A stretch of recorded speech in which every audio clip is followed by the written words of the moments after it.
Hey, little girl, come here. That's it. Shh, sit down. Hey, little girl, how old are you? 5. Do you like comedy? Yes. Do you know who the funniest comics in Providence are? I don't know. You mean you don't know who Tom Carter or Charlie Hall are? I don't know. Well, touch the screen. Come on, little girl, touch the screen and find out. Go ahead, touch it.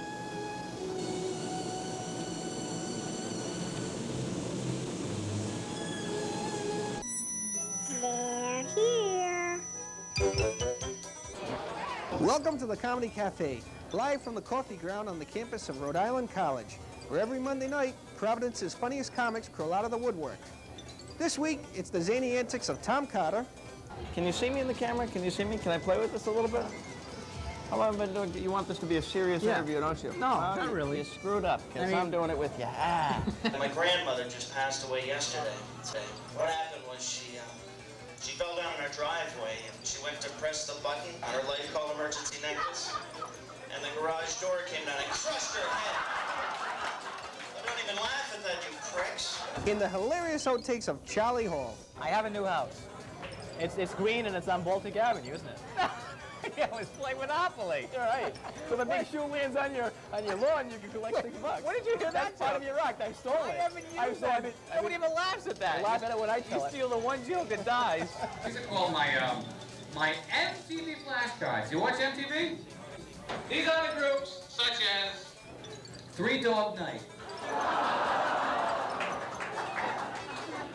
Hey, buddy, you are right.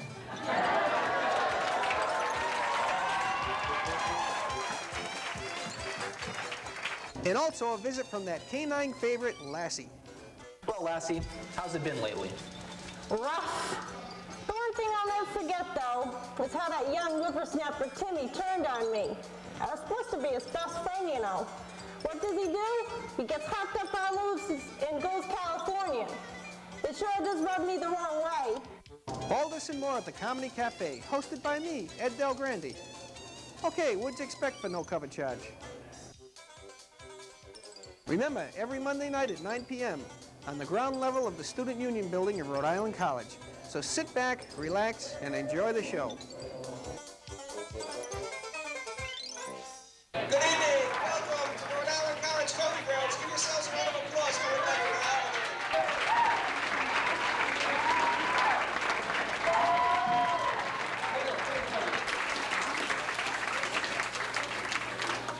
All right, this next guy's our headliner tonight. You're really going to enjoy him, and you've probably already seen him before.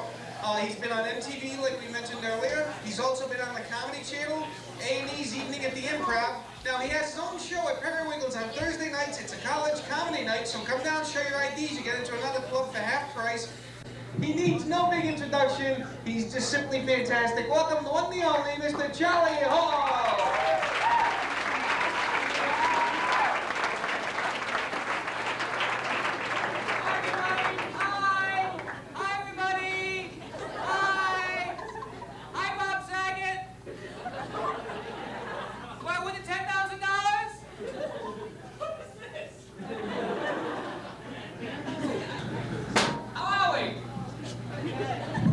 This is Valium night? Put it down right here. Right there. Come on. America's largest video.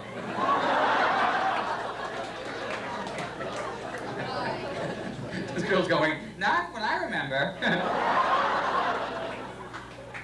How are ya? You in a good mood? It's like the Brady Bunch goes drinking here. Look at this. Bobby, Cindy, Marsha, Greg, they're all here tonight. With no liquor, though. No liquor in this place? No. Yeah. What kind of college is this? What has happened to education these days? Oh my God. I mean, I graduated at Rhode Island School of Design, class of '78. Just get drunk every night. Now it's, hey, let's go to the coffee ground and get caffeinated. Come on. Come on! Hey, it's Irish cream! Party! Yeah! guys make it fun to be a comic. This is a nice job to have. I've had some real crappy jobs in my life. You know, the very first job I ever had, I was a janitor. Of course, today now, what do they call janitors? You know, custodial engineers, which to me is like calling a hooker a genital technician.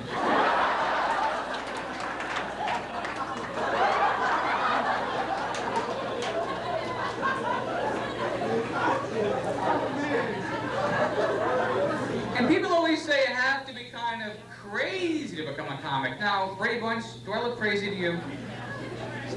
I'm a little bit off-center. I have 2 major personality flaws. I'm suicidal, but I procrastinate. I go to drugstores. You sell razor blades? Of course! I'll buy them tomorrow.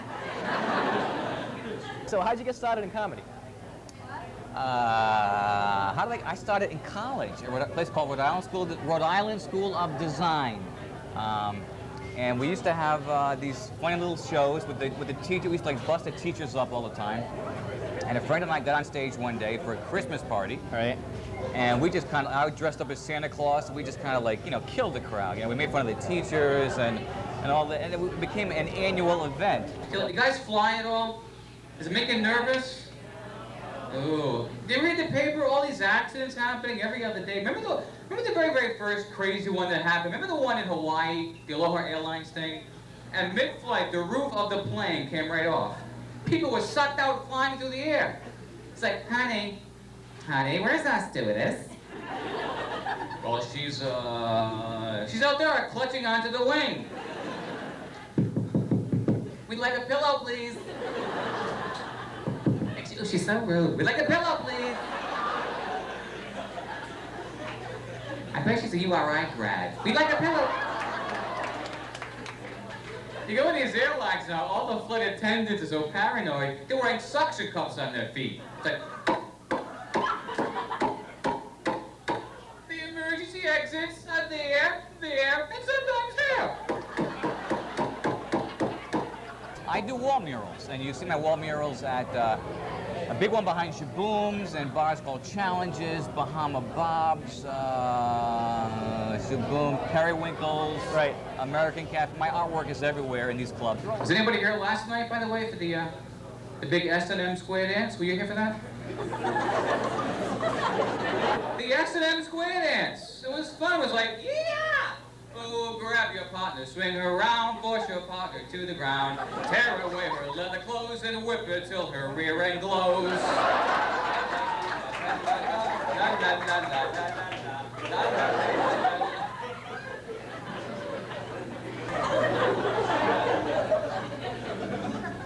Mickey Mouse is Van Gogh. Cut off an ear! Try to stay with me, sir. Mickey Mouse is Van Gogh. That cracked me up. I love showbiz. The crowd just walks in front of the Yeah. camera. Thank you. What's going on here? Lights? Lights? I What's think that? there was an accident. There was an accident in the ground round. A comic got hit by a Yugo. Did you see it? Of course, you guys heard about the cops in Rhode Island voted the best dressed state troopers in the country. Did you hear about this? About a year ago or so, they were voted the best dressed state troopers in the country. It was a big deal. I think it's going to their head. I'm stopped by a trooper last week, right? The guy gets out of his car, starts sashaying over to me like he was in a runway at a fashion show. He's like...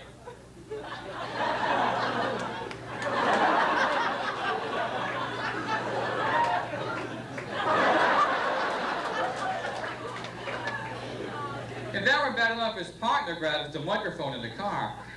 Sergeant O'Malley is wearing an elegant double-breasted jacket today. Matching pants and a wire-brim hat. Handcuffs and a Gucci nightstick complete the ensemble. Plus, you have your famous MTV flashcards tonight. I think the MTV flashcards, I think they are the thing, the one element that got me where I am today. The ground round is So, brick. did you include that in your very first act, or did they just evolve over a certain amount of That time? has evolved over years and years and years. I used to always use my artwork in my act so I could write off my tuition. Hello, IRS. But and they've changed as groups have changed. So have my MTV cards changed. And so I think it's different. It's not really a prop. but it's a different way to to evoke laughter, but not using just words. Right. It's my own little niche. It's my own little thing that I do and True, nobody else does. That's true. Yeah. Anyway, these are my MTV flashcards. These are the groups such as Van Halen.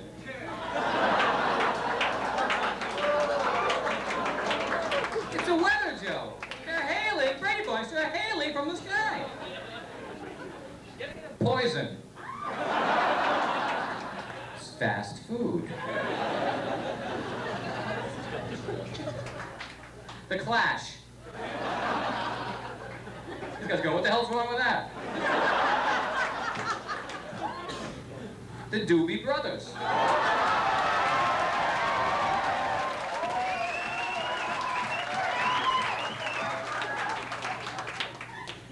In Excess. The Greek guy's like, hey, I do it.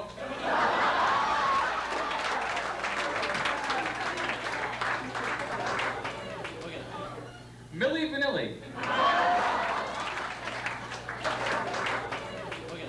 10,000 Maniacs.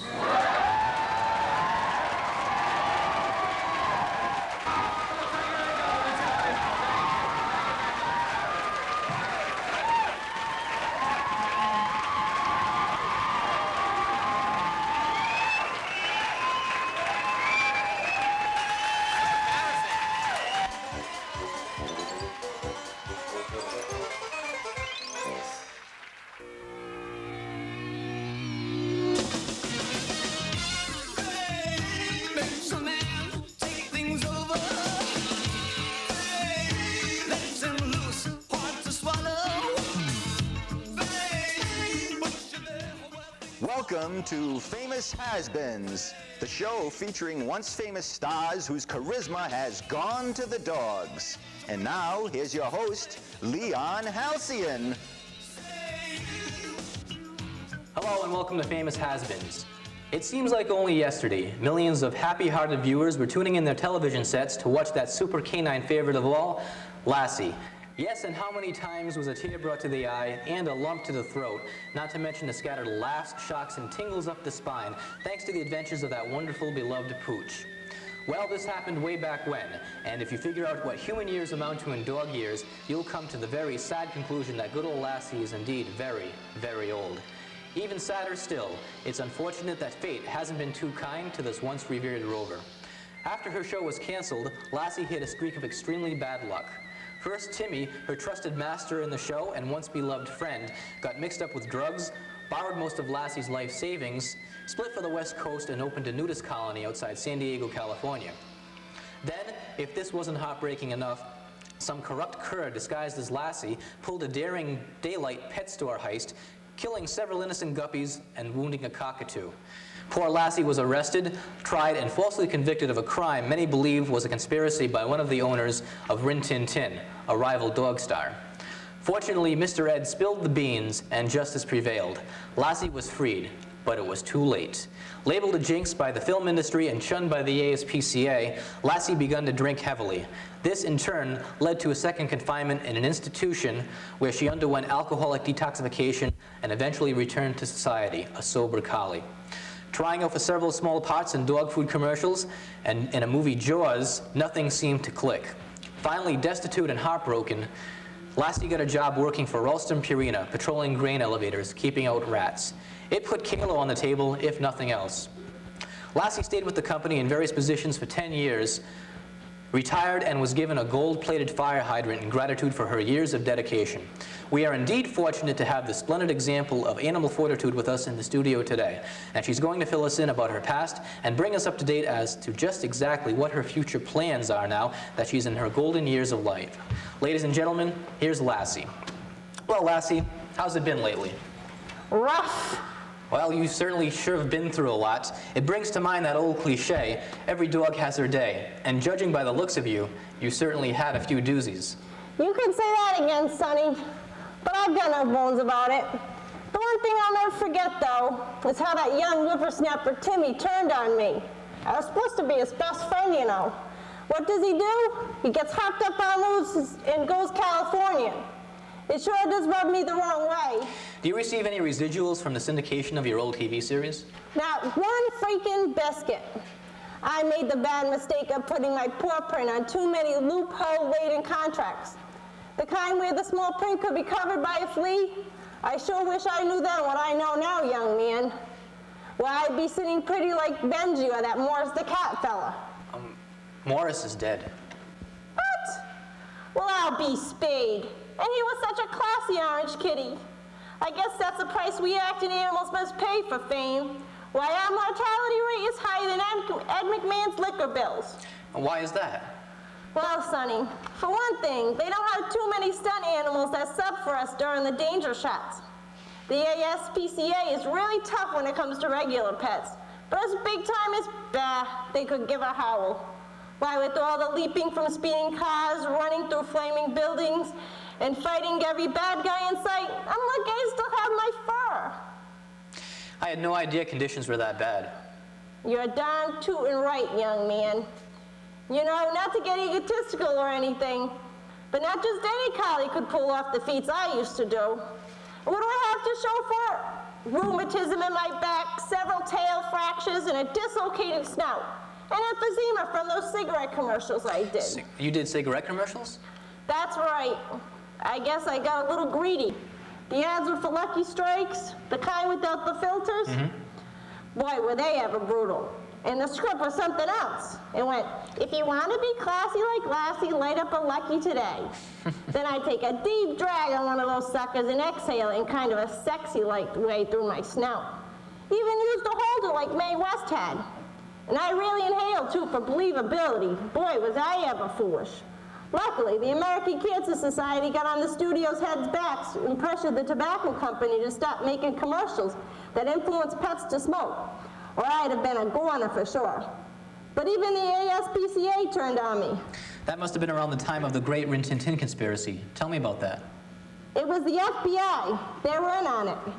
J. Edgar Hoover had part ownership of Mr. Tin. He tried to get me because I was so popular. First, he had my show canceled by threatening sponsors with fixed IRS orders and Good Squad raids on their plants. Then he hired that impersonator who robbed the pet store. I hear there was even a plot to dose my bones with LSD and drive me loco. That guy was meaner than an alligator with cavities. But eventually you were cleared of all charges. Yes, it took 20 cc's of sodium pentothal pumped into that Mr. Ed character before he talked. He knew about the conspiracy to undermine my career because he was good friends with that Hoover's horse, Dillinger. Anyway, Hoover got off scot-free and the government whitewashed the whole affair. But I couldn't do anything about it. What chance does a dog have against the U.S. government? I'm fortunate they didn't have me assassinated after my release. So why did you start drinking? Well, the pressure. I was top dog on the tube way back when being on TV was like being royalty. Then suddenly, bang, I was an outcast.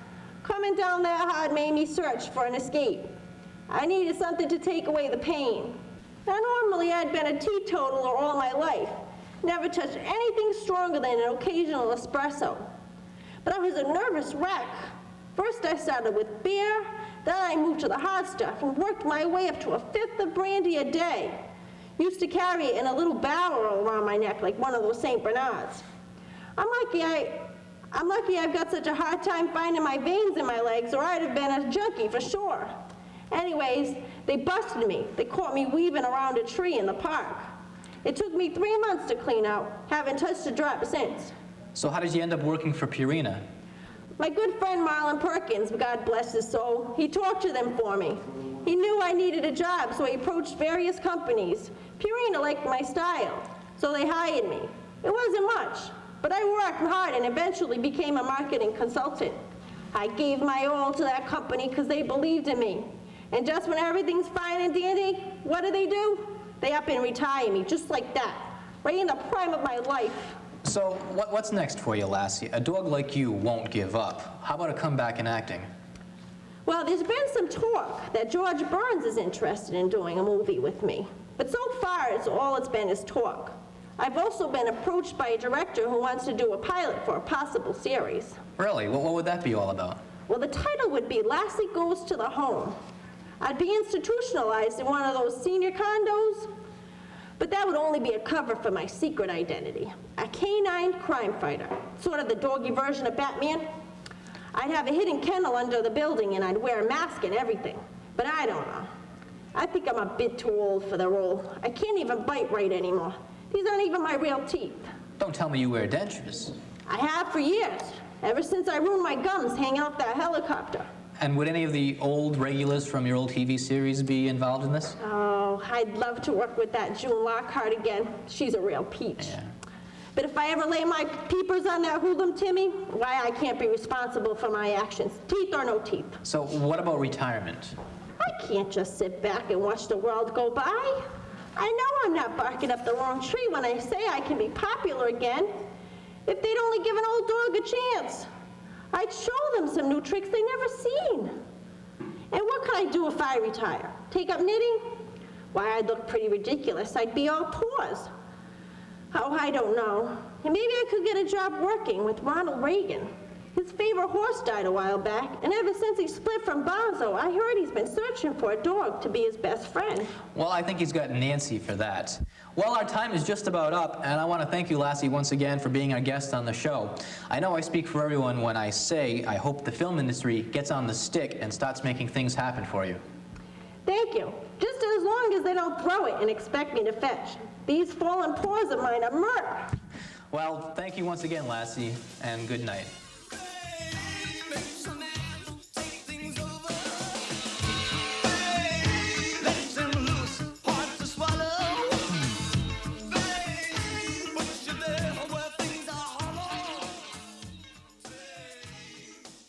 Back at the coffee ground with Tom Carter.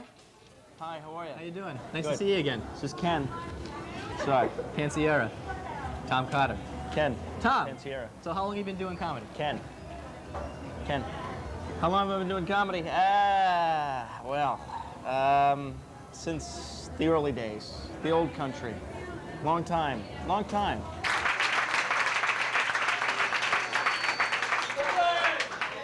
The big G's. All right, this guy, you'll see him on the Comedy Channel coming up. He is one of the wildest comedians, and for those of you who are squeamish, I'm going to warn you. He gets a little, well, you'll see what he gets. He is one of the wackiest guys you're ever going to meet, Mr. Tom Carter. Ed Del Grande, ladies and gentlemen, Ed Del Grande, how are you? This is my night job. I don't mind my night job. It's my day job that blows. I'm a bouncer at McDonald's. Hey, McDickhead. You're too old for a Happy Meal. Let's see some ID, fella. I'll shove that hot apple pie right up your ass, all right? Tell the grimace we got trouble out front. Nothing goes right in my life. I swear to God, last night I went to see my little niece's tap dance recital. I got thrown out. All right, so maybe I shouldn't have stuffed those dollar bills in her leotard, but she was good. She was. Oh, stop it. It's clean comedy. I'm in the supermarket today. I'm minding my own business. I don't know what came over me, folks. I was in line. I was in the checkout line. For no reason at all, I leaped up onto the conveyor belt. I laid down on my stomach, and I started rubbing my crotch over the scanner. I get charged for a Slim Jim. That kind of bummed me out, I'll be honest with you. Are you married, single, divorced? I'm single. Single? Single. Heterosexual male. Well, that's good to know. But I tell you what, Since Ken, I'm this close to him. you're challenging that at this very moment. So tell me about your childhood experiences growing up. I was born a poor black child. Sorry, that's not my line. Steve Martin's. I had a miserable existence as a childhood. I did. I went through hell every day of my life. Apparently, the tanning booth has just failed here at the coffee grounds. So here I am at Rhode Island College. There's my career booming, and nothing goes right. I swear to God, I'm talking about shit in my miserable existence. The girl I'm seeing now, so naive, she's ignorant. She still thinks babies come from storks. Can you believe it? 11 years old, she still thinks babies come from storks. So there I am, I'm trying to explain sex to her, and I'm getting nowhere. So finally I just said to her, I said, honey, relax, calm down. Why don't you just go out and read a book by Dr. Ruth? And she thought I said Dr. Seuss, so things got really fucked up. She came into the bedroom the other night and she said, honey, before we slam, before we jam, could we not have green eggs and ham?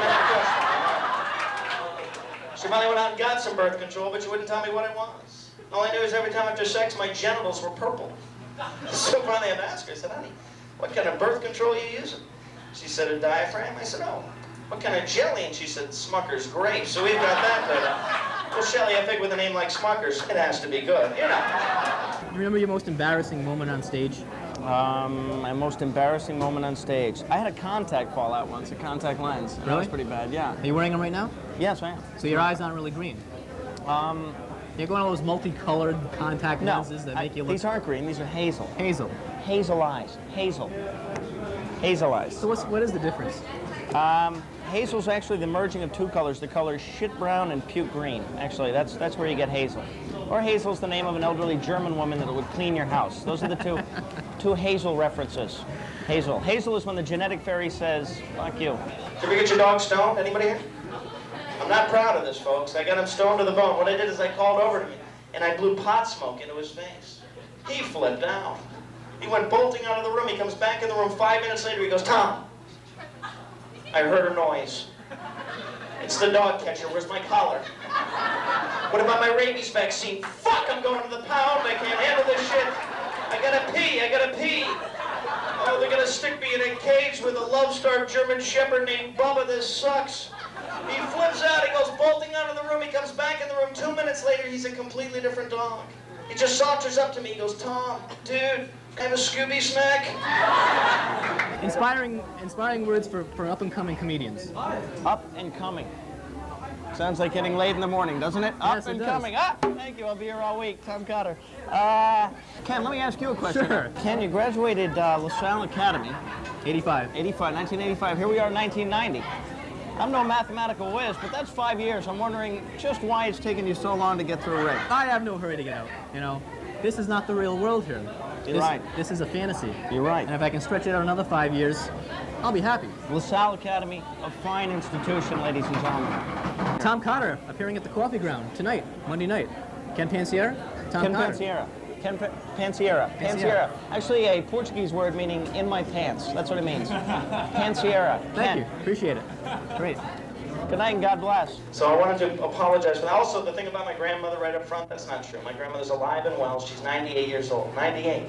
So if she were a Cocker Spaniel, she'd be dead. I think at this point, 98, she falls down all the time when I trip her. But she's special. No, I feel badly for my grandmother because she's so old now. She started to lose control of her bladder. And that's just got to be painful. Not so much the pain, but when we rub her nose in it and throw her outside. I mean, that's going to suck. Folks, my name's Tom Cotter. I had a great time. Thank you so much. Come back and see us here at the Coffee Ground. Get ready. Tom Cotter. Let's hear it for him. And remember, we do this every single weekend, and it's all free, and your college puts it on for you. So please come back again. We'll see you later. Good night. Bye-bye.